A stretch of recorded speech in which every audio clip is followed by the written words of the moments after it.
We're a nonprofit advocacy group for the St. Johns River.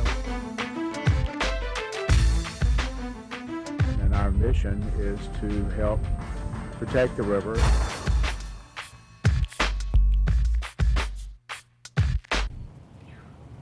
Hello, welcome once again to the St. Johns Riverkeeper Show. I'm Jimmy Ort, the St. Johns Riverkeeper Executive Director, and I'm here today with Shannon Blankenship, the Outreach Director for St. Johns Riverkeeper. Thank you for having me. Shannon, glad to have you as a guest. As you know, this is the most exciting half hour on public television, so we're excited to entertain you today and tell you all the wonderful things about the St. Johns River and about the things that we are doing to try to help protect it. I usually, and you know, I'm joking about that, folks out there, by the way. I don't know that I can even make that disclaimer because, you know, somebody else probably would challenge me on that. But anyway, today we're going to talk a little bit about Riverkeeper and some of the really exciting events coming up and some of the not so exciting issues, unfortunately, that are affecting the health of the river. And how you can get involved. But first, Shannon, a lot of folks out there may not be that familiar with Riverkeeper and who we are. Why don't you tell them a little bit about the organization? Sure. Well, first of all, thanks to everyone tuning in to the St. Johns Riverkeeper Show. In case you don't know, we are a nonprofit 501c3 advocacy organization, and our primary mission is to be the voice of the St. Johns River. Resources throughout the world don't have an active person standing up for them, giving them a voice, and since they can't do it on their own, the Riverkeeper or organizations affiliated with Waterkeeper Alliance work to provide a voice for those resources. So our Riverkeeper is Lisa Reineman, your St. Johns Riverkeeper, and she works primarily through the St. Johns River watershed in order to promote and protect the St. Johns River. And one thing that's really important for folks to know out there is we are a privately funded organization. We are not affiliated with a government agency. We don't receive government funding. So we rely on you to support the work that we do. It's your contributions, your membership support. We are a membership-based organization that helps to allows us to continue doing this advocacy work for the St. Johns. So I encourage you, go to our website. Hopefully we'll have the website up on the screen at some point, and trying to see if we do it now. Nope, but we will get the website up there soon. And you can go to stjohnsriverkeeper.org, or actually you can go to sjrk.org, which is easier, and learn a lot more about us. We've got information about our membership program and how you can become a member, about the issues we're working on, more about our staff and organization and the different projects and programs that we're working on, because a lot of people don't realize we have a great outreach program that is under Shannon's direction. We have education program that our education director provides programming, develops programming for schools and for youth organizations, takes kids on trips into the outdoors to experience the St. Johns. A lot of things going on at St. Johns Riverkeeper, and so I would encourage you to check out the website and learn more about us and get involved, please, because it's up to you to support this organization and get involved if we're going to make a difference for the St. Johns River. And another great resource on our website I like to tell people about in order to stay really up to date on some of these issues, because we have a lot of issues and we're constantly receiving new information, new comment period deadlines, new contact information and ways to get involved, is to check that blog page. Our blog resource is such a great location to see all of the most up-to-date information on our issues. And so anyone who's just wondering generally, how do I get involved with St. Johns Riverkeeper? What are the issues affecting the river? That blog post is going to be a great area, and you just click on blog right on the right-hand column, and you can see all of the most timely events. Absolutely. And one of the issues that's been on the top of a lot of people's mind and been in the news lately is the dredging of the St. Johns River, the proposed dredging, I should say. As many of you may know, Jacksport, who is the local partner, the Port Authority, they want to dredge the river from what it is now about 40 feet down to approximately 47 feet deep for 13 miles from the mouth of the river to just, I think it's west of the Dames Point Bridge. So it's a 13-mile stretch of the river that would be 7 feet deeper than it currently is, to accommodate larger ships to bring in more containers into our port and increase the port activity. And of course, what the idea is also to increase economic activity in our region and more jobs. St. Johns Riverkeeper, we've been following this project very closely. There was an environmental impact statement that was done by the Army Corps of Engineers. It's a draft report, draft study on the environmental impacts to the St. John's. And we have some real concerns. As we've mentioned on previous shows, that the study has, in our opinion, is woefully incomplete. That there's a lot of missing information and a lot of questions that have been left unanswered to this point. So we're really pushing the Corps to answer those questions and make sure that we have the information to make an informed choice. Also, even on the economic side, we've been very concerned about that. And I know that this is a big issue. We actually had a forum not too long ago about it, and there's even a meeting coming up next week on the 24th, I believe, that the Corps is holding. Yeah, and I think that, you know, JAXPort here, they're looking to compete with the Port of Savannah. The Port of Savannah has already allowed its terminal harbor to be increased to a lower depth, and some of these, you know, specific economic questions will come down the road. But right now, really looking at this environmental impact statement is going to be critical, because once the statement gets finalized, we don't have the ability to go back and say, wait, what about impacts to, you know, this species? What about impacts to salinity here? What about my, you know, specific property impacts and questions like that? People should really visit our website, check out the blog post about the deepening, find out what comments have been received from the EPA, from NOAA, Fish and Wildlife Commission, as well as from the St. John's Riverkeeper, in order to yourself articulate what your, you know, questions and criticisms are of the economic or environmental impact statement, in order to submit comment before it gets final and we're too far down the road and can't make changes. That's right. And the good news is that the Corps, this is the second time they've extended the comment period, because we've said the public does not have enough time to analyze this really complex study. And also, a lot of the components of the study are not even complete yet. So obviously, that's a problem when you're asked to comment on a study that's not even complete. So they've extended the comment period one more time to October 24th. So you have until October 24th to submit comments. You can learn how to do that on our website. There's actually a meeting next week at the JAXPort cruise ship terminal. It's September 24th, I believe, is the date. And that is going to be a meeting in the evening. Check our website, we'll have the information, where the Army Corps will be presenting some of the findings from their study, and also an opportunity for the public to provide public comment.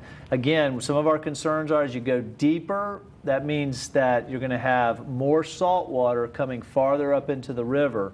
And so we have real concerns about what those impacts might mean for wetlands, for the submerged aquatic vegetation, the grasses that are so critical to habitat, for manatees, for all kinds of crustaceans and animals that use it for a food source.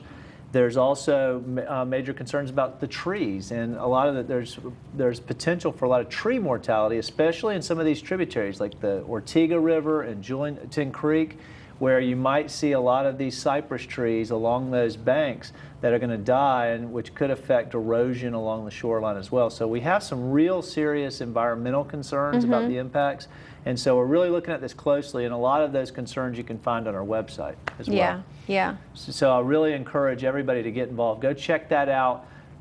Make your voice heard. We have our comments that we've submitted so far online. We have a great team of experts that are helping us as advisors to help us understand this issue thoroughly and make sure that all the right questions are asked and answered. And so get involved. That's one of the biggest things you can do. Another big issue that we have is Silver Springs. Seems like there's always a big issue, but the other big issue is Silver Springs. And we've talked about that as well on the show. Why don't you tell a little bit about what that issue involves? Sure. So I think Florida waters generally right now have a lot of really significant threats facing them. Silver Springs in particular is this iconic spring that everybody can sort of think about, you know, what do Florida springs look like? The springs that make up the St. Johns River. How do we get our water? How does it bubble up out of the ground? And how does it end up impacting the St. Johns River? All of these springs right now are under threat. They're under attack. And so we have to get more people engaged and involved in wanting our state to take a stronger stand, and wanting our water management districts to take a stronger stand, and then wanting just our constituency here in Jacksonville to really think about how some of these water issues were either helping them or hurting them. And so my job as outreach director is really to try and get more people to understand these complex issues, and then to try and get them to want to stay engaged with us, so that when we need people to write letters to the St. Johns River Water Management District, either opposing permit applications or merely asking for more information for higher stringent standards of the law for some of these consumptive use permits, that we have you behind us. And so in trying to sort of understand this issue a little bit better and to get more public participation, we've done a host of different types of events, either aimed at education or aimed at having fun on the river, in order to get some people engaged. And so that's something that I'll talk about in a minute. But Silver Springs is an issue that I think is all really near and dear to us, and threats to Silver Springs are something that we should continue to get involved and engaged on. Yeah, and a lot of we've talked about it on the show, but in case you're not familiar, Silver Springs is a first magnitude springs, meaning that's one of the larger springs that discharges one of the most higher volume discharge springs in the state. And this spring is located in Ocala, Marion County, and it actually flows up out of the aquifer. And that's the thing that we have to realize, is that the aquifer and our surface waters are intricately connected. That the St. Johns, about 20 to 30% of the freshwater flow is from springs. So what we do to our groundwater, what we do to our springs, is going to inevitably affect the St. Johns. The water flows out of Silver Springs into the Silver River, which is an outstanding Florida waterway, into the Ocklawaha, which is also an outstanding Florida waterway and aquatic preserve. And that is one of the largest tributaries of the St. Johns, and then flows into the St. Johns. So this is all connected, the Silver Springs being a part of the St. Johns River system, this whole watershed. Well, Silver Springs is under threat it's already under threat from reduced water flows. We've already seen, because of the groundwater pumping, that the flow has dramatically been reduced from the spring. That nitrate, the nutrient pollution that's in there from fertilizers and from septic tanks and wastewater, the nitrates have gone through the roof in the spring. And that's caused a lot of problems with algal growth, and we've seen some real significant ecological impacts to that spring. It's not the spring it once was. Well, now there's a permit application, and it's an application from a billionaire from Canada who wants to start a massive cattle farm right next to Silver Springs.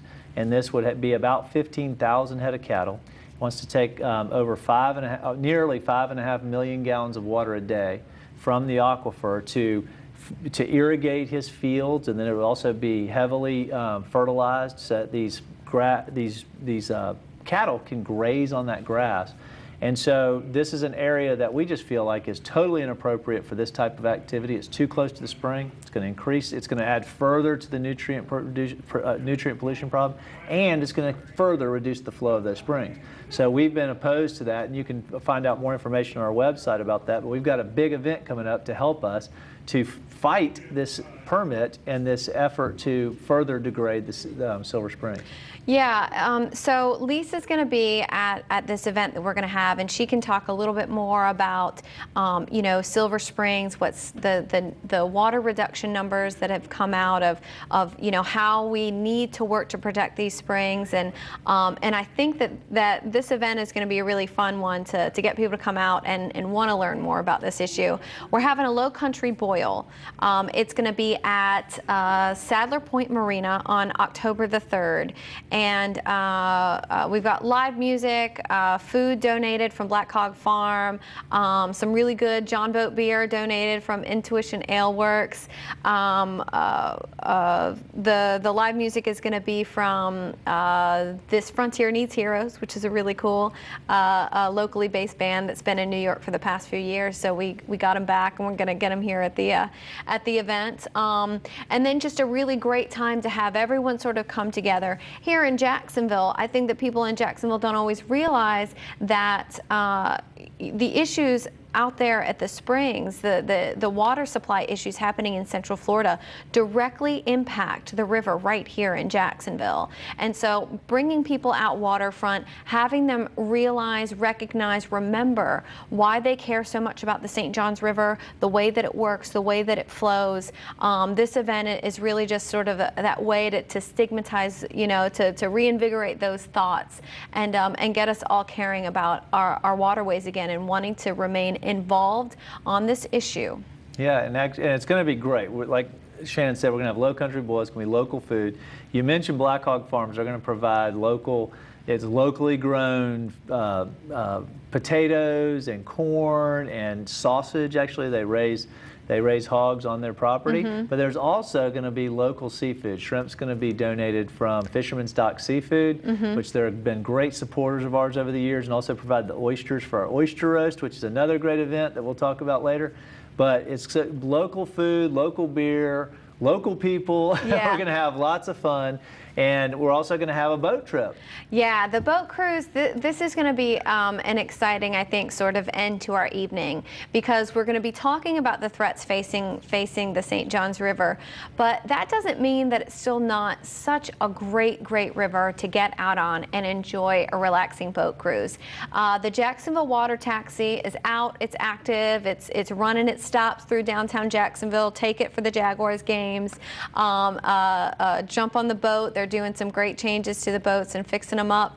And they're going to come out and offer a free boat trip to everyone at the Low Country Boil afterwards, so that we can get out on the Ortega River in the St. Johns. We can cruise through and really have a relaxing finish to the Low Country Boil. I think it's a great way to finish off that event. It'll be a good time. Absolutely. And what we're raising money for, too, folks, is that one of the things we've done is we've partnered with the Sierra Club locally in Jacksonville to raise funds to hire the technical experts that we need and the legal expertise and assistance that we're going to need to potentially challenge this permit if it is issued. The permit for Adena Springs Ranch, that's the name of the cattle operation. Adena Springs Ranch there's actually been information requested from the Water Management District from the applicant from Adena Springs Ranch. They now have until December 11th, and I say they, Adena Springs Ranch has until December 11th to provide more information to the Water Management District. So the permit application is not complete yet. And what that means is that we still have time as a community to continue to make comments, provide our comments to the Water Management District. On our website, you can find that out. There's a link to our blog post about this issue, about Silver Springs and the threats to Silver Springs. Click on there and you can find out how to get your message to the Water Management District, because we need to stop this permit. As we mentioned, this is a massive cattle operation that's going to be located close to Silver Springs within the spring shed. This is a karst environment. What's that mean? What that means is limestone, very close under the surface of the soil, that is very porous. And when you put all this fertilizer and all this manure on the property, it can leach very quickly down into the groundwater. And what happens is that then leaches down into the aquifer or into the groundwater, and then that's the water that comes up out of those springs. So it can exacerbate this already existing nutrient pollution problem that we're seeing in the springs. The Department of Environmental Protection last year determined that they need to reduce the nutrient loading, the amount of nutrients going into Silver Springs and the Silver River, by 79%. That's the existing contributors, the people that are already contributing to that problem, the farms, the communities that live around there. So we already have to reduce nutrients to create a healthy ecosystem by 79%. This is just going to add more of that pollution to and make this problem much harder to resolve. And then, of course, the flow. And we've talked about that being, the flow of Silver Springs in the last couple of decades has been reduced by about 50%. So this is literally a spring on life support. Yeah, and I think on top of that too, science is being done right now at the Springs Institute that shows that we need to reduce the amount of water in this area that we're drawing out of the aquifer by at least 50% in order to be able to recharge some of the amounts of water needed in order to continue to thrive in this area. Now, if we're trying to reduce our water consumption by 50%, if we're trying to reduce our nitrate loads by 79%, how can we allow a massive cattle farm to be placed in one of the most sensitive and critical areas in Central Florida? And so I think that's really the question that we're asking with this permit from the St. Johns River Water Management District, is how can you align these goals that we as a state have recognized and at the same time, allow this project to move forward. And so having a vocal community is going to be the only way that the Water Management District continues to really ask the hard questions to the property owner here. And I think we've seen some great success so far. Originally, and you can speak better to this, but originally the permit request was for 26.3 million gallons per day, which was reduced to 13.6 million gallons per day, which is now reduced to 5.3. And I'm going to mess all those numbers up. But you're pretty close. Yeah. I mean, the points were all. Don't write this down. And well, you're correct though. It was over 20. It was 20 plus million that they originally wanted. It was down to 13, I think, 0.2 or something. But yeah, it was essentially a big drop in the request for the amount of water. And then they further reduced that recently, and I think part of that is due to public pressure. It's absolutely due to public pressure. And so the more pressure we put on, I think the higher requirements are going to be put on the landowner here to ensure that even if this cattle farm does end up being placed in the spring shed of Silver Springs, there will be much more nutrient management controls on the property in order to protect our critical and iconic Silver Springs. And so I think that that's really what we're fighting for protection of these waterways, and then for recognition of the problems that we have in these waterways. The low country boil, it might be simple, but it's an easy way to get people out in order to show that we have support for these issues. Another event that we have coming up that really ties right in to protection of Silver Springs is our Rising Tides group, the Young Professional of St. Johns Riverkeeper. We're hosting our first ever overnight camping trip out at the Springs. It's going to be at Alexander Springs, which is close to Silver Spring. It's in the Ocala National Forest. But it's our first overnight camping trip, and I found through working with a lot of young professionals in the Jacksonville area that many of them have never been to Florida Springs.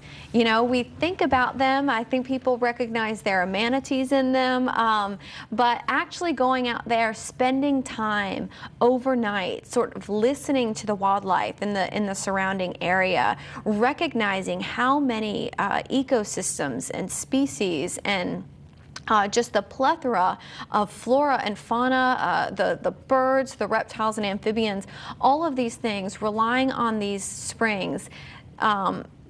It brings so much more alarm to the thought of clear cutting an entire area and putting up a grass-fed beef cattle operation. What are we losing? What are the opportunity costs in having an issue like this move forward? And I think also for a lot of us, one day having children and thinking that we won't have these springs to take our kids to, young professionals I think are really looking to get engaged in these issues that are going to affect our quality of life in the future. And so whether it's a low country boil or an overnight springs camping trip, both are up on our website and you can sign up for either.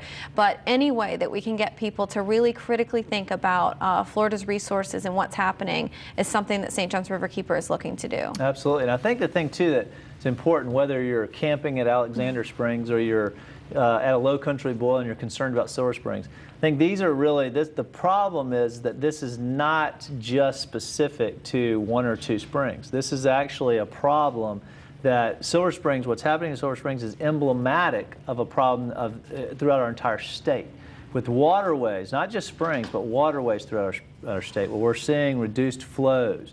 We're seeing nutrient pollution problems and algal blooms. We see that on the St. John's, where recently we've had some algal blooms.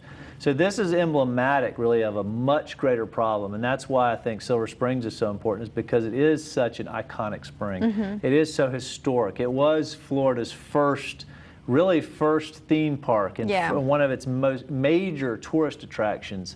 People would come from all over the United States to see Silver Springs.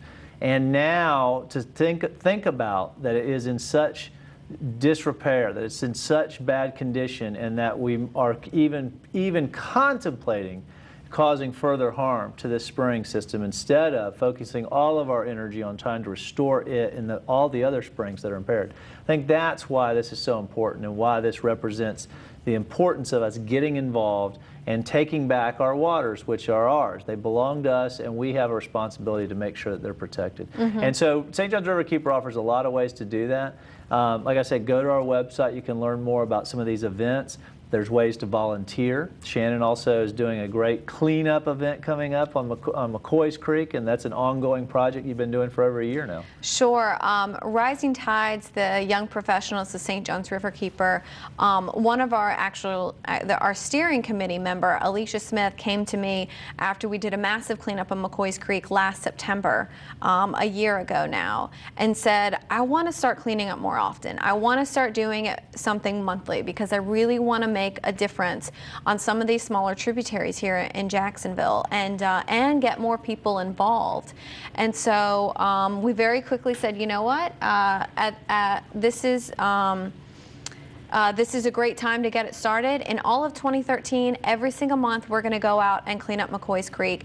And we've had such a tremendous turnout for some of these cleanup events. The culmination of all of this is going to be this September, the 28th, at over 8 different sites covering the entire span of McCoy's Creek. We're going to have a goal of 200 volunteers out there helping to clean up. And if you want to know more about this event, it's called Mopping Up McCoy's, and the 8 different sites that you can help to participate at this month, and visit our website and learn more about where those sites are. And this was a project that's also, y'all were already doing these monthly cleanups, but then North Florida Land Trust got a grant to help facilitate this and do even larger projects to help clean up McCoy. So this is a great partnership. You're working in tandem with another great organization, North Florida Land Trust.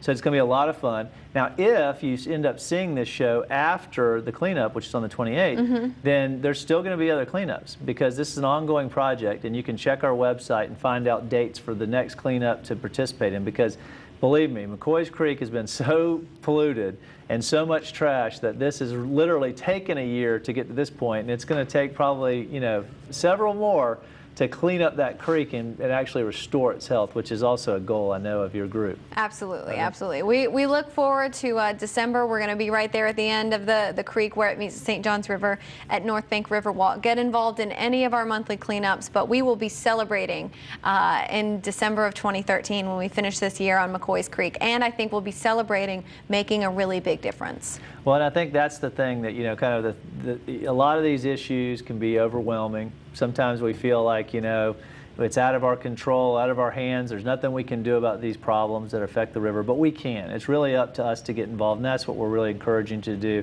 on this program and every program. We really feel like it's important. Get involved with our organization, but if it's not our organization, do something. Get involved with another group. Get involved with local decisions that are made that affect the future of the river, whether it be at city council level, the state level, and contacting your representatives. But the key is to get involved and make your voice heard.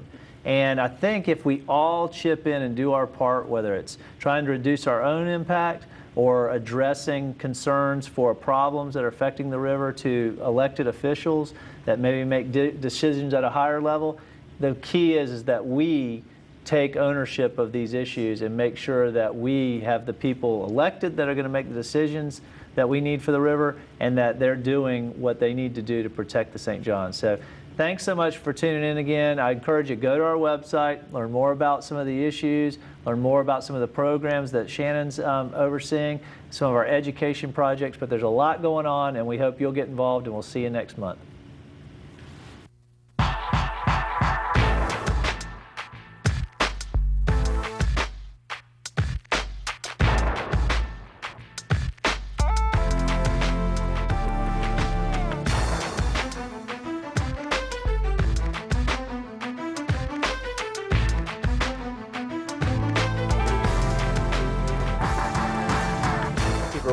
nonprofit advocacy group for the St. Johns River. And our mission is to help protect the river.